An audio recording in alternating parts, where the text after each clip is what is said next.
Hello everyone, আমি ready হয়ে গেছি। তার কারণটা আপনারা আগের রিলে দেখেছেন যে আজকে রূপার বার্থডে। তো সেই বার্থডে সেলিব্রেশন করতেই যাচ্ছি। হ্যাঁ, এই সব কথা যখন শুনছেন তখন মনে হচ্ছে যে এরকম চুলটা উস্কো খুস্কো কেন। তার কারণ যারা আমাকে ক্লোজ থেকে জানে তারা জানে যে আমি চুল আশ্রয় না, মানে একেবারেই আশ্রয় না।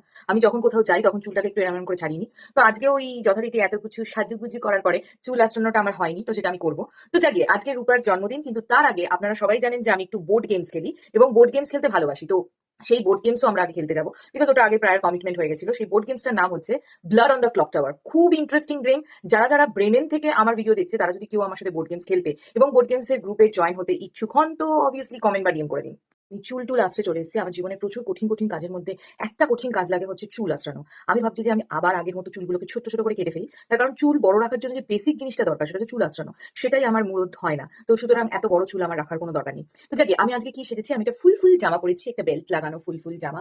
তো তার সাথে একটা আমি ফুল ফুল মানে ফুল ফুলের মতো দেখতে একটা পেন্ডেন্ট আলা হার পরেছি, একটা ফুল ফুল কানের দুল পরেছি, একটা উপরে ছোট কানের দুল পরেছি, হাতে এরকম এরকম ব্রেসলেট গুলো পরেছি। আমি এগুলো কেন দেখাই জানেন? কারণ আমি যেগুলো পরি আমি জানি না কেন, মানে আমি আমি যত কেয়ারফুল হওয়ার চেষ্টা করি তারপরেও আমার টুকটাক জিনিস হারিয়ে যায়। তো এই ভিডিওগুলো দেখে আমার সেই স্মৃতিচারণ করি যে হ্যাঁ আমি এগুলো পড়েছিলাম, এগুলো ছিল আমার। তাতে আমি একটা ঘড়ি পড়েছি যেখানে আমারই ছবি, সেলফ অবসেসড মানুষ আর কি, আর নিচে ব্রেসলেট।